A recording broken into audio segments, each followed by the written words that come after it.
لا نعبد إلا إياه وأشهد أن سيدنا ومولانا محمدا عبده ورسوله ولا نبي بعده. اللهم صل وسلم وبارك على سيدنا ومولانا محمد وعلى آله وأصحابه أجمعين. أما بعد. Panjenenganipun para sepuh, bini sepuh, orang tua kami, orang tua kita semua, panjenenganipun Ibu Umi Masrita, Ketua IGDKM NU Kecamatan Kanigoro, panjenenganipun Gubernur, Kepala TK PAUD Kecamatan Kanigoro, Ketua IGKBM NU Kecamatan Kanigoro, para ibu, para bapak, ngapunten tengajen bapak ayo tengkalih rahimakumullah. Langkung rumiyin semoga kita tansah mugi syukur dengan saudara Allah Subhanahu wa taala. Ini menapa kami taufik hidayah lan inayahipun kita tansah pinaringan karaharjan kawarasan sakatenan sehingga saged nindakaken adicara ngaji interaktif. Ngaji niku yo ngaji inter itu artinya saling, aktif itu saling komunikatif. Sehingga kita harus paham kenapa kok ditulis ngaji interaktif. Artinya nopo dalam pengajian ini diharapkan dan tujuannya supaya gak ono sing ngantuk. Lah nek sing ngantuk berarti namanya sandas ngaji interaktif, tapi namanya adalah ngaji interpasif. Nggih, harus komunikatif. Aktif itu artinya komunikatif. Dan terus mungkin nek sing ngantuk dan lain sebagainya berarti jenenge mawon diubah ngaji interpasif. Dan mungkin ngantuk tak iya siapa kita kaget salah ngantuk. Mudah-mudahan semua pulau namun panjenengan balas ijabah yang akan atas juga dari Allah Subhanahu wa taala. Salatullah wassalamu'alaikum, semoga senantiasa terlimpah kepada beliau baginda Rasulullah Muhammad sallallahu alaihi wasallam. Bismillah, Allahumma sholli ala sayyidina Muhammad. Selanjutnya aku syukur jazilan ila abdi bi husnul khatimah alladzi qad fawadani waqta wa makan fi syarri jamilah. Terima kasih waktu yang diberikan kepada saya untuk melengkapi acara pada siang hari ini. Para ibu rahimakumullah, langsung kemauan bahwa siang hari ini kita adalah spesialis Nuzulul Quran, kita hanya menyampaikan yang terkait dengan Al-Quran. Insya Allah pertemuan yang kemarin sudah kita sampaikan terkait dengan asmaja, sampun sedikit kita singgung. Juga sudah kita sampaikan terkait dengan puasa, tujuan puasa, sampun kalau ini sampun berdiri.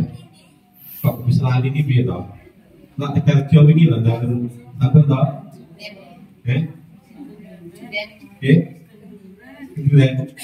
Kebulan, apa ini caranya jalan Nampura sampun toh? Kita tahu dah ya, dia caranya jalan Nampura piye ijmal absen itu sampun toh? Selanjutnya pun yang hari ini kita bertingkatkan yang pertama, Kanjeng Nabi pernah mlebet datang masjid. Saat sampai pun ngoten di pojok masjid ada beberapa sahabat, mereka mendiskusikan tentang keilmuan.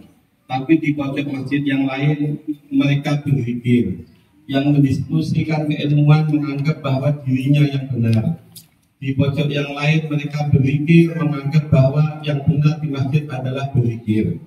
Akhirnya pojok dekatan tampil dengan Kanjeng Nabi. Kanjeng Nabi sing saya niku lek teng masjid, teng majelis ngeten kan zikir. Lajeng sahih terus di pojok yang lain wonten sing matur dhateng Kanjeng Nabi, sing saya kan majelis ngilmu ngeten iki Kanjeng Nabi sahih. Lajeng Kanjeng Nabi dawuh keduanya adalah sahih ini. Keduanya adalah bagus, sehingga diharapkan seperti kita di mana saja niki wau panjenengan sampun khatam Quran, sehingga majelis zikir ini harus dilengkapi dengan majelis ilmu, sehingga melalui panjenengan untuk beliau ada yasinan tahlilan niku sebaiknya setelah yasinan tahlilan niku walaupun 7-10 menit sing sae niku diparingi majelis taklim. Cuman majelis taklim yang menyampaikan itu daiyahnya harus tahu situasi dan kondisi. mukadimai tidak didawakni, sholawatnya tidak dibawakni, langsung fokus pada kajian kita. Sehingga siang hari ini panjenengan majelis dikit, lajeng ditambahi napa menika majelis taklim ngeten niki, ini adalah sudah tepat sesuai dawuh Kanjeng Nabi. Sing nomor kali kula badhe ngaturaken yang terkait dengan Al-Qur'an, karena siang hari ini fokus kita adalah Al-Qur'an. Banyak orang yang menjubisikan Al-Qur'an, apa sing diarani Al-Qur'an? Wonten sing dawuhne nek dunya itu bukan Al-Qur'an. Nek dunya itu bukan Al-Qur'an, tapi Al-Qur'an yang sebenarnya itu adalah Lauhul Mahfuz. Nek dunya itu tulisannya Al-Qur'an. Nah, definisi Al-Qur'an yang sebenarnya itu adalah apa? Kemudian mungkin kita namanya aku dan mengaji interaktif. Di tengah-tengah saya menyampaikan materi, barangkali ada hal-hal yang saya tanyakan, jangan jawab, tak berikan reward. Ya apa ngeten, bapak sing ngene bundel apa bilang bundel, bapak saya tak kasih reward. Apakah yang dinamakan Al-Qur'an? Jadi ada yang mengatakan dunia ini untuk Quran. Yang kita baca setiap hari ini untuk Quran, tapi itu tulisan Quran. Sehingga kalau namanya tulisan itu orang malati, ada yang mengatakan begitu. Tapi menurut ulama yang masyhur yang sepakat menyemakati bahwa yang namanya Al-Quran adalah rumusan yang dirumuskan oleh Syekh Muhammad Qudharibin. Ungali das pundi ungali yang menikah. Al-Quran huwa lafzun Arabiy al-munazzalu ala Muhammadin sallallahu alaihi wasallam bitadabburi wa tadabburi manquli mutawatiran. Wa huwa ma baina dafatain al-maghrib bi suratil Fatihah al-maktum bi suratil Nas. Yaitu yang namanya Al-Quran adalah wal-lafzul Arabiy. Al-Quran adalah lafaz yang berbahasa Arab. Berarti yang kita baca setiap hari, buku itu adalah juga dinamakan Al-Quran. Nah, Al-Quran itu sendiri adalah lafaz yang berbahasa Arab. Wal-lafzul Arabiy. Nah, keistimewaan bahasa Arab itu apa? Ada 3 dawuh Kanjeng Nabi. Yang pertama adalah lughatul Quran. Bahasa Arab keistimewaannya yang pertama adalah dipakai bahasanya Al-Quran. Terus yang namanya Al-Quran itu pasti pakai namanya bahasa Arab. Dan kok ngoten nggih, leleke enek tulisan Bismillahirrahmanirrahim dengan menyebut nama Allah yang Maha Pemurah lagi Maha Penyayang. Berarti dengan apa niku menyebut nama Allah itu namanya sanes Al-Quran, tapi terjemahan daripada Nah, yang dinamakan Al-Quran yang asli adalah berbahasa Arab. Jadi keistimewaan bahasa Arab yang pertama adalah bahasanya lughatul Quran, bahasanya Al-Quran. Yang kedua adalah lughatul Nabi, bahasanya para nabi. Mayoritas para nabi itu bahasanya adalah bahasa Arab. Yang ketiga adalah lughatul ahlul jannah. Bahasa Arab itu adalah bahasanya ahli surga. Terus panjenengan nggih yang Pak Bulak teng swarga niku lek omong-omongan ora ngeten iki. Wis bulan GTKM mau pulang ke nyapa masa apa? Nggak ada komunikasi pakai bahasa Jawa, bahasa Indonesia buat dan benjang niku kan jenengan teng apa? Swarga niku ngangge bahasa Arab. Dan biasa aku nggak iso benjang otomatis panjenengan kok dengan amal yang baik benjang niku teng swarga dengan bahasa Arab iso dhewe. Wonten ngapunten. Sing ngaji ngeten iki sok nang swarga iku ngangge bahasa Arab. Wonten itu wonten sing ngundut kaset CD latihan bahasa Arab. Wonten yo mesti sok yang kong song iki lho mesti yo tenan. Apalagi lo segala sesuatu adalah tergantung sesuai dengan amalnya. Jadi Al-Quran adalah lafaz yang berbahasa Arab. Al-munazzalu ala Muhammadin sallallahu alaihi wasallam, yang diturunkan kepada Nabi Muhammad sallallahu alaihi wasallam. Nah, siang hari ini kita bahas tentang penurunan Al-Quran. Nah, penurunan Al-Quran itu bukan berarti Al-Quran kalau kita bahasa turun bukan dari atas ke bawah. Tapi kalau Al-Quran ini diturunkan artinya adalah al-i'lam pindah. Nah, proses penurunan Al-Quran itu wonten sing dawahaken ada 3 tahap, ada yang mengatakan 2 tahap. Yang pertama adalah dari Lauhil Mahfuz ke Baitul Izzah, turun yang pertama. Jumlah wahidah. Ini pokoknya ngaji ini. Yang pertama adalah turun dari Lauhil Mahfuz ke Baitul Izzah. Niku jumlatan wahidah. Jumlatan wahidah itu piye gemblengan 30 juz wis diturunkan. Sing nomor kali yang pertama dari Lauhil Mahfuz ke Baitul Izzah. Buktinya pun dari bal huwa Qur'anun Majid fil Lauhil Mahfuz. Yang kedua dari Baitul Izzah ila sama'id dunya. Dari Baitul Izzah ke langit dunia. Yang ketiga adalah dari langit dunia ila Rasulillah Muhammad sallallahu alaihi wasallam bil tanjim.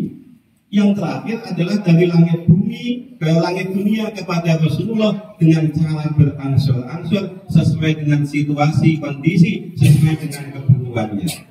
Ada yang mengatakan memakan waktu 22 tahun, 2 bulan, 22 hari. You understand? You understand? Yes.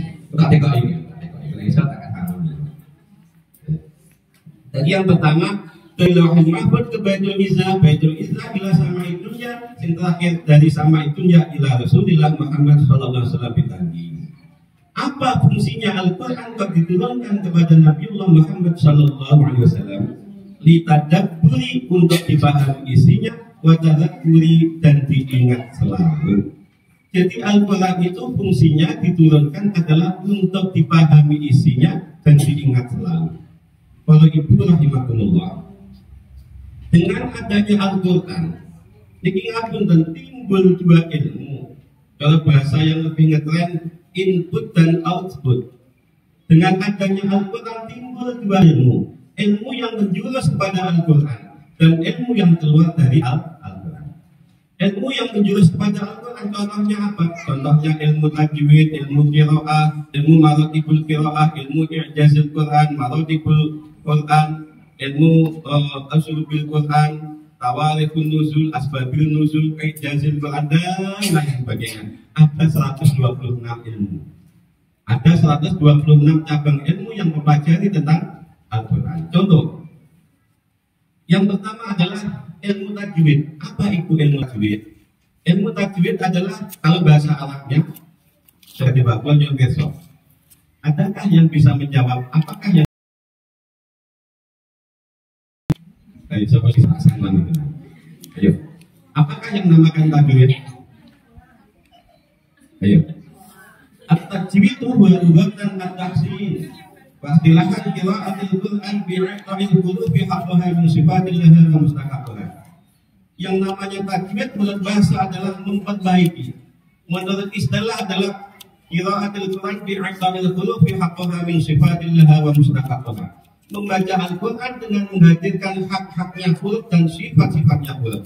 Jadi setiap huruf punya hak, punya sifat, itu diberikan semuanya. Itu namanya adalah tajwid, cara membaca Al-Quran.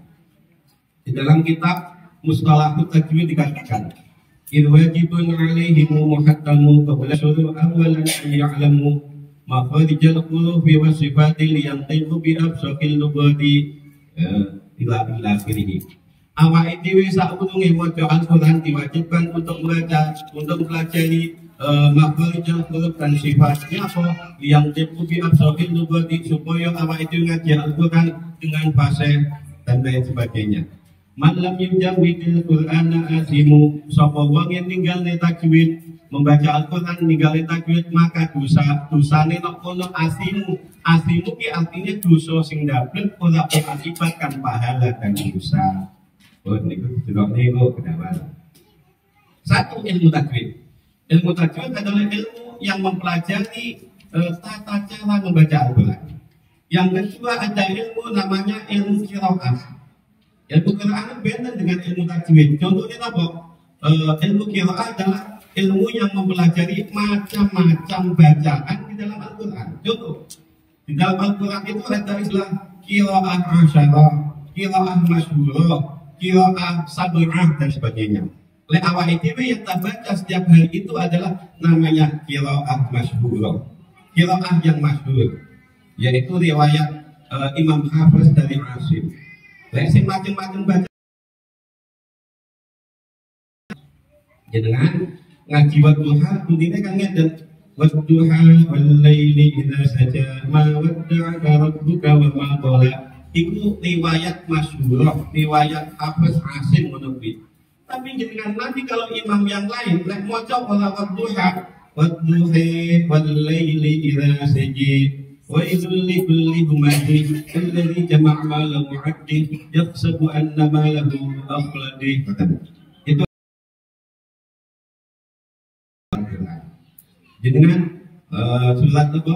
An-Najm wan najmi idza hawa ma sahibukum wa ma huwa in huwa illa wahyu yuhi. Ana ayat syadidul kuwa diwaca syadidul kuwe, sapa sing jualan kuwe. Jadi kuwa itu dibaca kuwe itu adalah ilmu macam-macam macam-macam bacaan di dalam Al-Qur'an. Ada lagi ilmu namanya yang terkait dengan bacaan marotibul qiraah. Apa itu marotibul qiraah? Yaitu tempo di dalam membaca Al-Qur'an. Kalau panjenengan nyanyi, panjenengan guru TK biasanya kan ahli nyanyi, itu ada tempo di dalam menyanyi. Kan macam-macam tempo dalam nyanyi, ada crescendo, decrescendo, bahasa Inggris sama betul. Gitu. Karena lagu sing apa niku bisa diresapi ada sing. Nah, tadi kok aneh yang cantik siapa yang punya santai. Enek sing napa niku lagu sing halo. Oh angin sampaikan salamku pada si buyung. Ada tuh lagu sing ngoten niku. Itu namanya tempo di dalam nyanyi. Di dalam Al-Quran pun ada tempo di dalam membaca Al-Quran. Dan tempo di dalam membaca Al-Quran itu namanya adalah marotibul qiraah. Ada bitawoni, ada bitartil. Bitawoni itu seperti qiraah yang dibaca oleh Muammar, oleh